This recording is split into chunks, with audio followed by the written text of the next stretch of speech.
Hello friends, मैं सिर्फ doctor कांचन दुरुकर। मैं IVF कंसल्टेंट हूँ और पिछले 10 इयर्स से पुणे में कार्यरत हूँ।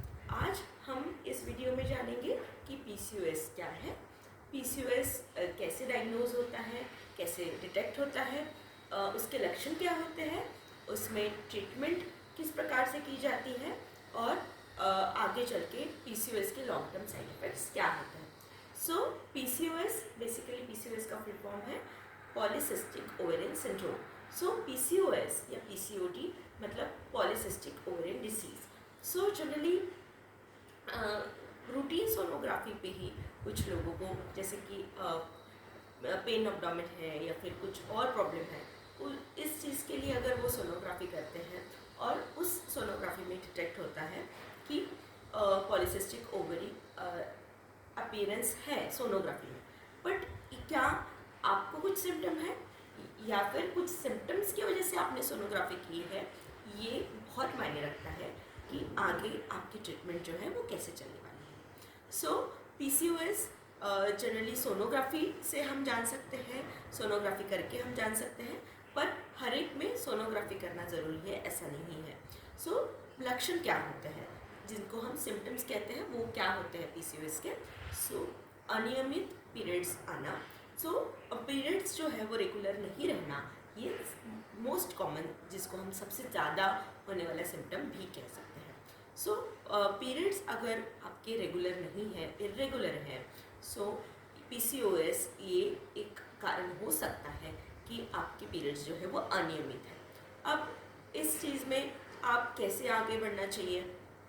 सो अगर आपके पीरियड अनियमित है तो इस केस में आपको सोनोग्राफी करके देखना चाहिए कि सोनोग्राफी में PCOS जो है वो दिख रहा है क्या। सो सोनोग्राफी में क्या फाइंडिंग्स रह सकते हैं। सो जनरली सोनोग्राफी में हम ऐसा कहते हैं कि अगर बीजों की संख्या जो है वो जो ओवरीज है वो अगर बल्कि है और उनमें जो छोटे छोटे बीज रहते हैं उनकी जो संख्या है वो 20 से ज़्यादा है, तो फिर हम उसे पॉलीसिस्टिक ओवरीज करके लेबल करते हैं।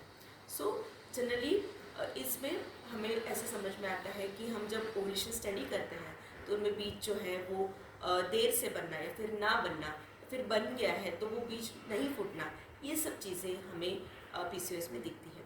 सो पीरियड अनियमित होने का या फिर जो माहवारी है, जो मासिक है, वो अनियमित होने का कारण क्या है PCOS में। सो जनरली PCOS में क्या होता है कि बहुत सारे बीज जो है वो आपके अंडाशय में होते हैं, पर ये जो बहुत सारे बीज हैं उसमें से एक बीज हमेशा जब आपका पीरियड रेगुलर है, जब आपका माहवारी जो है बराबर 28 या 30 दिन में आ रहा है, तब जनरली ये एक बीज जो एक स्त्री बीज है वो बड़ा होके जनरली 14वें दिन बढ़ के फूटता है, तो उसको हम कहते हैं कि ओवुलेशन।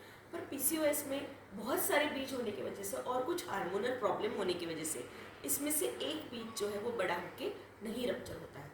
सो ये एक बीज अगर बड़ा होके रप्चर नहीं हुआ है उसको हम कहते हैं एनोवुलेशन। तो PCOS में मोस्ट कॉमनली एक तो एनोवुलेशन मतलब बीज नहीं फूटना, या फिर ओलिगोवुलेशन मतलब कम बार, अगर कोई स्त्री है जिसको रेगुलर पीरियड आ रहे हैं उसको साल में अगर 12 से 14 बार उसको ओवुलेशन हो रहा है, तो PCOS पेशेंट में वो ओवुलेशन जो है वो 8 बार ही होगा, 6 बार या 8 बार ही होगा, जिसको हम कहते हैं ओलिगोवुलेशन। सो ये एनोवुलेशन या ओलिगोवुलेशन जो है इसके वजह से जो है वो एक तो ओवुलेशन भी नहीं हो रहा है और पीरियड्स भी अनियमित आ रहे हैं, ये हो सकता है। सो PCOS में हमें आगे कैसे समझता है। सो इसका ट्रीटमेंट जो है PCOS का वो डिपेंड करता है कि आपका एज क्या है, आपको आप किस सिम्टम्स के साथ आए हो, आपको अनियमित पीरियड ये सिम्टम है, इस प्रॉब्लम के साथ आए हो जिसका आपको सोल्यूशन चाहिए, या फिर आपको प्रेगनेंसी नहीं रह रही है इसका आपको सोल्यूशन चाहिए, या फिर आगे चल के जो भी प्रॉब्लम्स है उसका आपको। सो डिपेंड करता है कि क्या आपका प्रॉब्लम है जिसको आप PCOS के वजह से जो आपको सॉल्व करना है। सो अगर आपका प्रॉब्लम PCOS है तो उसमें हमने एक चीज़ जान ली कि हमें सोनोग्राफी करके हम जान सकते हैं। उसके अलावा हम हार्मोन टेस्टिंग्स भी कर सकते हैं, जिसमें बहुत प्रकार के हम हार्मोन टेस्ट कर सकते हैं, जिसमें हम सेकेंड डे पे आपका FSH और LH नाम का हार्मोन चेक करते हैं। उसके अलावा हम चेक करते हैं टेस्टोस्टेरॉन नाम का हार्मोन, DHEA नाम का हार्मोन, फास्टिंग इंसुलिन लेवल, ये भी हम चेक करते हैं, जो कि बढ़ा हुआ रह सकता है आपके केस में। So this are n number of hormones. उसके अलावा थायराइड हार्मोन, प्रोलैक्टिन हार्मोन, ये इसमें भी कुछ डिरेंजमेंट है क्या, ये भी हम चेक करते हैं। उसके अलावा फिर ट्रीटमेंट जो है वो डिपेंड करता है। अगर आपको एडोलेसेंट PCOS है, मतलब आप अभी पीरियड्स आपके जो है वो आए हैं और आगे चल के आप जो है वो अनियमित पीरियड्स की वजह से आप डॉक्टर से कंसल्ट कर रहे हैं, तो उसकी जो ट्रीटमेंट है वो अलग है। अगर आप को PCOS है लेकिन अभी आप प्रेगनेंसी के लिए ट्राई कर रहे हैं, तो उसका जो ट्रीटमेंट है वो थोड़ा डिफरेंट है।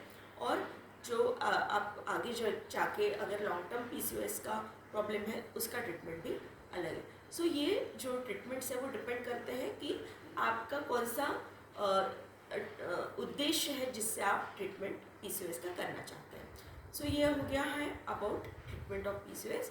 सो PCOS वैसे देखा जाए तो बहुत ही वास्ट टॉपिक है, जिसमें कि अलग अलग चीज़ें हैं, जैसे कि हम कैसे PCOS को नियंत्रण में रख सकते हैं, कैसे ट्रीटमेंट होता है, क्या कैसे डायग्नोज होता है, अलग अलग वयोमर्यादा में क्या ट्रीटमेंट रह सकता है।